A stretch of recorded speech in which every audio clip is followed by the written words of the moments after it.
A Casa Branca, um símbolo de poder, permanecia alheia, iluminada apenas por uma luz solitária no salão oval. Uma tempestade se formava, não da natureza, mas de justa indignação, uma fúria silenciosa que crescia nas sombras.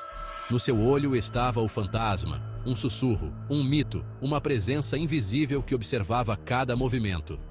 Ele era um estrategista, uma sombra, movido por uma sede de justiça, planejando meticulosamente cada passo.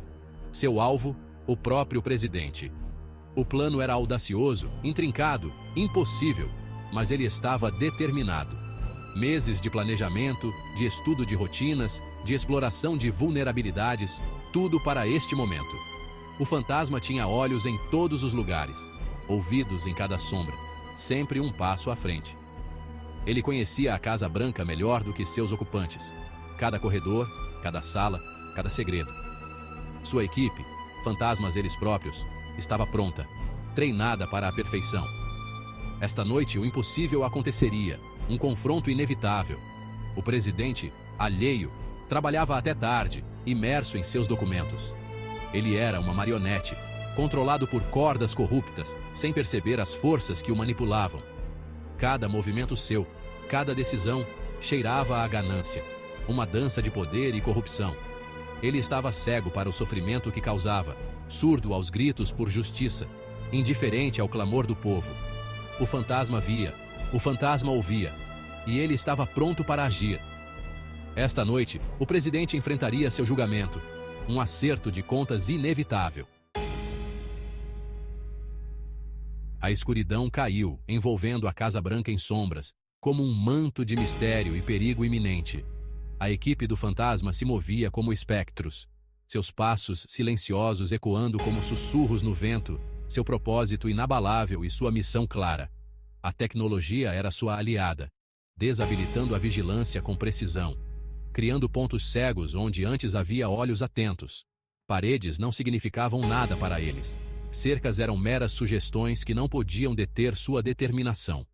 Eles estavam no coração do poder, invisíveis e imparáveis, movendo-se com a confiança de quem sabe que o sucesso é a única opção. Lá dentro, o presidente permanecia inconsciente do perigo iminente, alheio à tempestade que se aproximava.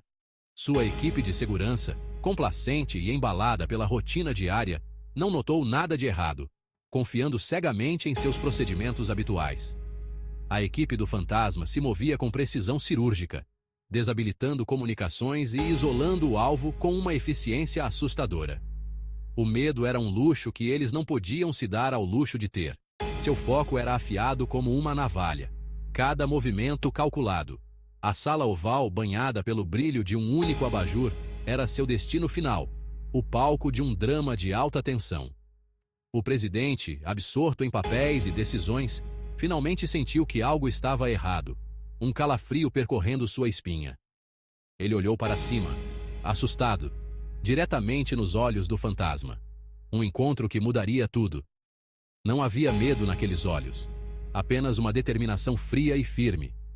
O impossível aconteceu, e o destino da nação estava em jogo. Pânico era uma emoção inútil. O presidente, acostumado a comandar, se viu impotente. Sua equipe de segurança, neutralizada, estava inconsciente. Você não está sendo preso, senhor presidente. Você está sendo resgatado de si mesmo. A Casa Branca, fervilhando de atividade momentos atrás, ficou em silêncio. A notícia da invasão se espalhou como um rastilho de pólvora, descrença seguida de pânico. O serviço secreto, seu orgulho ferido, lutava para retomar o controle. Mas o fantasma estava sempre um passo à frente, seu plano se desenrolando perfeitamente. O presidente, com o rosto pálido, ouvia enquanto o fantasma falava das pessoas que ele havia traído, da confiança que havia quebrado. As provas, irrefutáveis, foram reveladas. A corrupção, a ganância, o abuso de poder. O presidente pela primeira vez viu as consequências de seus atos, não em números em um papel, mas nos olhos de seu captor. A notícia do sequestro do presidente causou ondas de choque em todo o país. A mídia entrou em frenesi, especulações corriam soltas. Quem era esse fantasma? Quais eram suas exigências? Medo e incerteza tomavam conta do país. O governo, paralisado pela audácia do ato, lutava para reagir. O fantasma, no entanto, permanecia em silêncio. Ele tinha a atenção da nação e pretendia usá-la. Sua mensagem, transmitida por todos os canais, era simples: a justiça seria feita. Ele exigiu a renúncia de autoridades-chave, indivíduos cuja corrupção corroeu o próprio tecido do país. O mundo assistia, prendendo a respiração. O fantasma havia se tornado um fenômeno global, um símbolo de resistência contra os poderosos e corruptos. Suas ações, por mais extremas que fossem, ressoavam em um mundo cansado da injustiça. O relógio estava correndo e o destino de uma nação estava em jogo. As negociações, tensas e carregadas de perigo, começaram. O fantasma, falando através de intermediários, recusou-se a ceder. Suas exigências eram inegociáveis: a renúncia das autoridades corruptas, uma confissão completa e imunidade para ele e sua equipe. A falha em cumprir teria consequências terríveis. As autoridades, suas carreiras e reputações arruinadas, agarravam-se desesperadamente ao poder. Eles negaram as acusações, proclamando sua inocência. Mas as provas, apresentadas anonimamente à mídia, eram contundentes. O público, indignado, exigia responsabilização. A pressão aumentava, insuportável, implacável. Uma a uma, as autoridades ruíram. Suas renúncias, transmitidas ao vivo, foram recebidas com aplausos e comemorações em todo o país. O fantasma, fiel à sua palavra, expôs a podridão dentro do sistema, forçando um acerto de contas. Com as renúncias garantidas, o ato final do fantasma se desenrolou. Ele divulgou um vídeo, seu rosto ainda obscurecido, detalhando a profundidade da corrupção, a intrincada teia de mentiras e enganos. Ele citou nomes, revelou segredos, expôs a verdade que estava escondida há tanto tempo. O peso de suas ações, a traição da confiança, finalmente o esmagou. Ele entendia agora a profundidade da raiva do fantasma, a justiça de sua causa. Ele não era mais um líder, mas um prisioneiro de sua própria consciência. O vídeo terminou com uma mensagem, um desafio. A luta pela justiça não termina aqui. Cabe a cada um de nós responsabilizar o poder, exigir transparência, nunca mais permitir que a ganância e a corrupção envenenem nossa nação. O mundo assistiu, cativado, enquanto o fantasma orquestrava o retorno seguro do presidente. A transferência, realizada sob o manto da escuridão, foi impecável. O presidente, abalado, mas ileso, emergiu da provação como um homem mudado. O fantasma, sua missão cumprida, desapareceu sem deixar vestígios. Ele deixou um legado de verdade e justiça, um lembrete severo de que ninguém está acima da lei. As autoridades, com o orgulho ferido, juraram trazê-lo à justiça, mas no fundo, sabiam que nunca o fariam. O fantasma havia se tornado uma lenda, um símbolo de esperança em um mundo frequentemente envolto em trevas.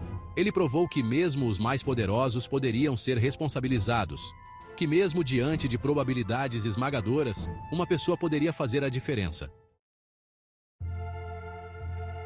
As réplicas das ações do fantasma reverberaram por toda a nação, ecoando em cada canto e recanto, inspirando tanto admiração quanto temor.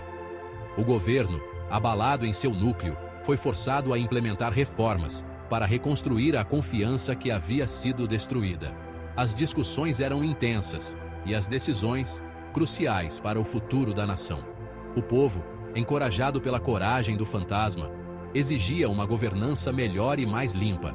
As ruas estavam cheias de vozes clamando por justiça, por um sistema que realmente funcionasse para todos. A verdadeira identidade do fantasma permaneceu um mistério. Seus motivos eram objeto de especulação interminável.